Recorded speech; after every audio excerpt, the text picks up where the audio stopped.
The rain hadn't stopped in 3 hours, and Daniel Cole's boots were soaked clear through, but none of that mattered the moment he saw the leather bag sitting abandoned on the hotel steps, because when he opened it under the flickering street lamp, his breath caught in his throat.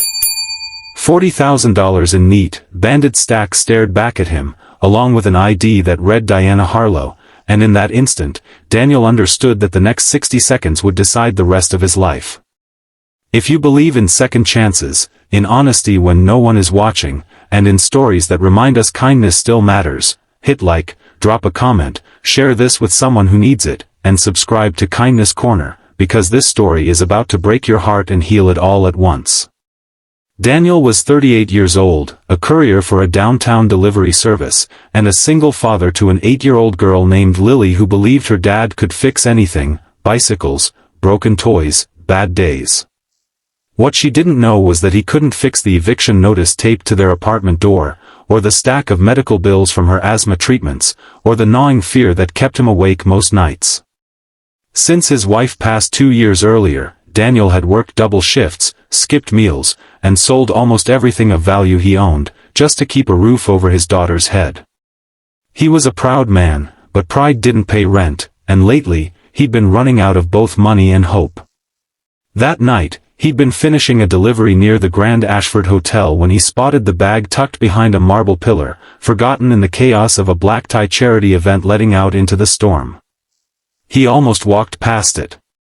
He told himself someone would come back for it. But something, maybe the years of struggling, maybe the exhaustion in his bones, made him stop and look inside. And when he saw the cash, his hands trembled.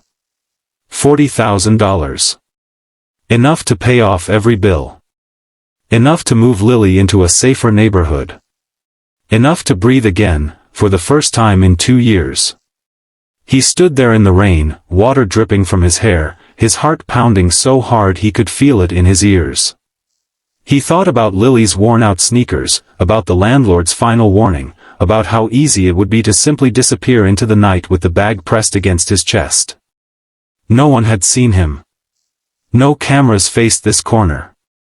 It would be the easiest theft in the world, if you could even call it that, because in his mind, right then, it felt more like a gift finally arriving after years of silence from the universe.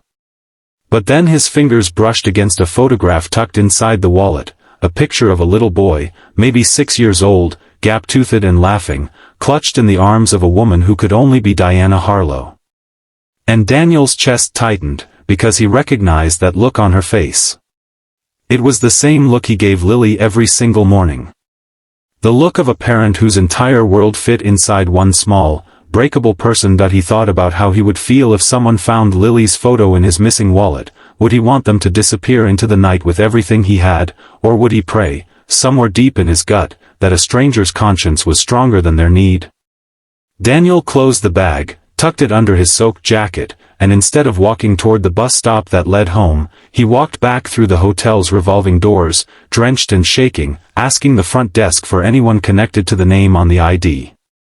It took almost 40 minutes, phone calls, and a very confused night manager before Diana Harlow came rushing down from the ballroom upstairs, her makeup smudged from crying, her voice breaking as she asked if anyone had seen a bag, her late husband's inheritance, the only fund standing between her and losing custody of her son in a brutal legal battle with her in-laws. When Daniel held it out to her, still zipped, still full, she stared at him like he was something impossible, something she didn't believe still existed in the world. She counted the money with trembling fingers, right there in front of him, not out of suspicion but disbelief, and when she reached 40,000 exactly, she broke down sobbing into her hands. She kept saying she didn't understand, that people didn't do this anymore, that surely he needed the money more than she could imagine. And when Daniel quietly admitted that yes, he did, that he had a daughter, bills he couldn't pay, and a landlord ready to throw them out by the end of the month, Diana looked at him like she was seeing the last honest man on earth.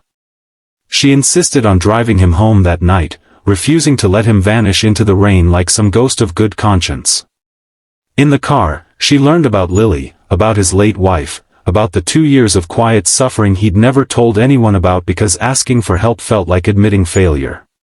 By the time they reached his apartment building, something had shifted between two strangers who never should have met.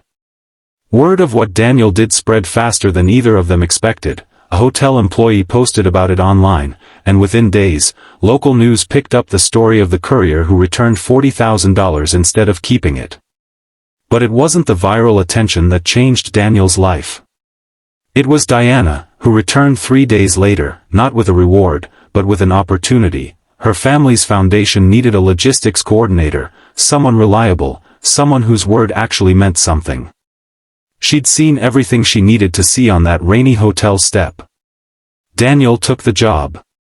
It came with health insurance for Lily's asthma, a stable income, and for the first time in 2 years, a schedule that let him pick his daughter up from school instead of missing her every afternoon. But more than the job, more than the financial relief, what changed was something quieter, the way Daniel walked a little taller, knowing that in his lowest, most desperate moment, he had chosen who he wanted to be over what he desperately needed.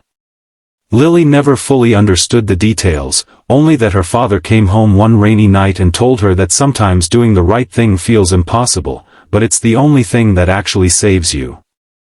She hugged him and said she always knew he could fix anything, and this time, Daniel let himself believe she might be right. If this story moved something in you, if it reminded you that honesty still matters, that kindness still finds its way back to good people, please take a moment to like this video and share it with someone who needs a little hope today.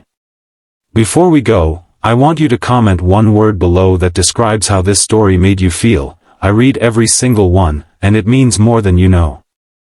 Daniel Cole didn't become rich that night in the rain.